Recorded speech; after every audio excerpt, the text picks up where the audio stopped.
instruction manual, you've probably seen a section that's about an Aircrete Bazooka. And an Aircrete Bazooka is like an Aircrete water gun that's really good for, I mean, I like to use it for filling cracks, like on the dome over there. Maybe I should put those there. It's like a caulking gun. It's like a great big caulking gun that can suck up Aircrete mortar and then shoot it out in small spaces. So what are the things that are necessary for your Aircrete caulking gun?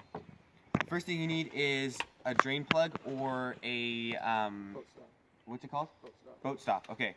And so this it's like a rubber gasket that has a screw that goes through it, and as you tighten something down on the screw, a nut down on the screw, it squishes the rubber gasket until the rubber gasket is the size that you want it to be. So this piece right here falls through a 2-inch pipe, but when it's tight, when it's squished down, it's gonna make an airtight seal inside of this 2-inch pipe.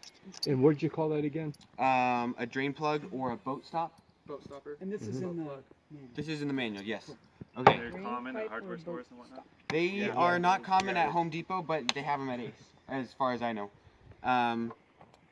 Okay, and then you're gonna need a variety of PVC parts that have sort of long, funny names, but I'm gonna try to say it slow and hopefully you can remember. So you're going to need a 1/2 inch coupler that is female slip on one side and male pipe thread on the other side.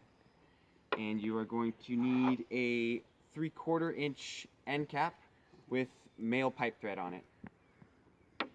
You're going to need a 3/4 inch coupler that is female slip on one side and female pipe thread on the other side, which means it screws in, right? You're going to need a reducer that goes from 2-inch 2-inch female slip to 1/2 inch female pipe thread. You're going to need a T, a 3/4 inch T. You're going to need a 2-inch coupler. You're going to need a 2-inch end cap that has a hole drilled into it that's large enough for 3/4 inch pipe to pass back and forth. And then you're going to need a 1/2 inch piece of pipe that has a bevel on one side. It's pretty short. It doesn't really matter how short it is, but you want it to be short. You're going to need 2-inch pipe that's 2 feet long and 3/4 inch pipe that is 2 feet and 1 inch long. And here's how everything goes together. So your end cap, your 3/4 inch end cap, a hole needs to be drilled into the center of it. Yes. These are all inner dimensions, right? Yes. Okay. Yeah, these are like if you go to the store and it'll say like 3/4 inch blah blah blah. That's the inside of the pipe. Yes. I mean it's standard PVC, so yeah, I suppose that's the inside of the pipe. Yeah, interior. Okay, so your end cap needs to have a hole drilled in the center of it, as you can see. Did you drill that hole? I did drill that hole. And then I also used a tap, which is a tool that's made for making thread, to make the thread inside of this because it needs to screw onto your drain plug. But What size hole we drilling? What's happening? that size right there, whatever your drain plug is. Like line it up. Yeah, it might be. 5/16. It might be different depending on what drain plug you have. But if you don't have a tap, you can just drill your hole into this. That's a little bit smaller than that thing right there, and just force it on and twist, twist, twist, twist, and eventually it's plastic. It'll cut threads into it.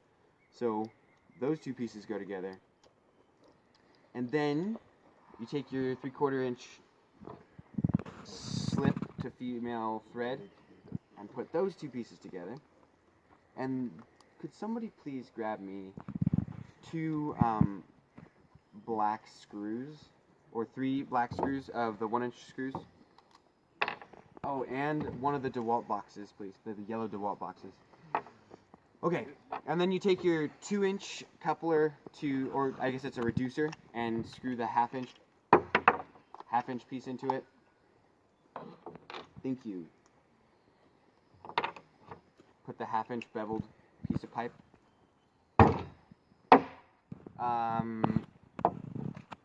Coupler to reducer, and then coupler to 2-inch pipe. Does this stuff have to be glued together, or is it friction fit? Does it?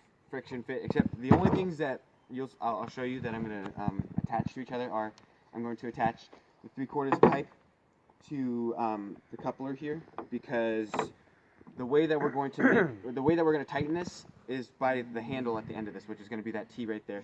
And if that's not pretty stable, then it's not gonna tighten it. You're making a big coffee gun, yeah? Yes. Very cool.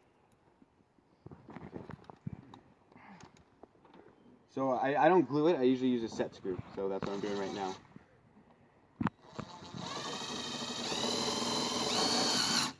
Stick out. Nope. Okay. And then your 2-inch end cap goes like that. Do you drill that hole as well? That hole for this, yes. Do you have this recipe down on a page in the book or something? Yes. Yeah. Okay. I think so, right? Somebody was asking me about it. Oh, I'm pretty sure I do. Someone has a book? I'm gonna check to make sure. Yeah, somebody check to make sure. Not, you don't have to do it now though. Okay, so and then once these pieces are together, you can screw this so that it's a little bit closer to what we're going for. See how it fits? How does it fit? Pretty good.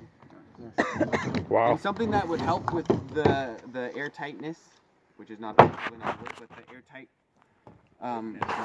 ness of the grommet, thank you, and help it to slide back and forth more easily would be to put some oil inside of this. Unfortunately, our oil's down there, so I'm not going to put oil inside of it. But anyways, that's the way that it works, right? And so you stick it into your bucket of mortar, suck up. I'm going to loosen that a little bit. Suck up a bunch of mortar, and then you put the beveled edge flat up against whatever. I can go like this. Flat up against whatever you're shooting into, like the seam. Awesome. And you push as you, just like a caulking gun, right? So you're pushing this in and you're moving the thing back. I gotta say, when you're using it, you know, you want to be, the pushing wants to happen between your hands. It doesn't want to happen against the building, right? So you don't want to be like that, right? You don't want to be using the building in order to push this in because I obviously it's, think you could put a little T-joint on there and put like a handle. It's like a machine gun kind of thing. oh, that would be cool, like on the side. Yeah. Oh, yeah. Oh yeah. That'd be nice. It's like one of those water blasters. Yeah, And then after you're done with work, you can blast it. exactly. Yeah, I don't think I've ever used this With a mortar in the Okay, face. what's very important about this? Okay, in order to clean it, you gotta pull it apart. And every time it gets used, if you're gonna set it down, and if you're gonna set it down, you gotta wash it. If you're gonna pass it off to somebody else, you don't have to wash it. But if you set it down, you gotta take it to the hose, pull it apart, spray this thing off, and spray out the inside. Because otherwise, it's not gonna work. It's gonna Right? suck. It's gonna get full of concrete, and it's not gonna work. So every time you use it, if you're gonna set it down, clean it. If you're gonna pass it off, you don't have to clean it. Yes, Gary. Is this just used to fill the gaps? Yeah. So have you ever seen a grout bag that masons use? Yeah, that works really well too. Mm-hmm. It's like a cake decorator. It's like a big triangular bag that has a little tip at the end, and you fill it with mortar, and then you can squeeze it in as well. Same idea. Are there any